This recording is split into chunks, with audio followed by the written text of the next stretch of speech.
تمام اهو لبن خالص، انما للرغاوي دي من القشطه لانه كان لبن بخيره، ما كنتش شلت وشه.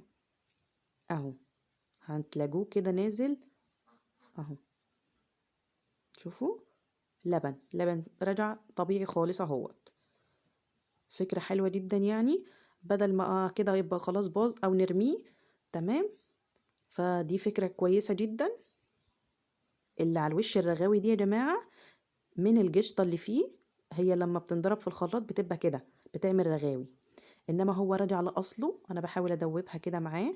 انما هو راجع لاصله لبن تاني، لبن عادي خالص اهوت. اقدر استخدمه في العجين.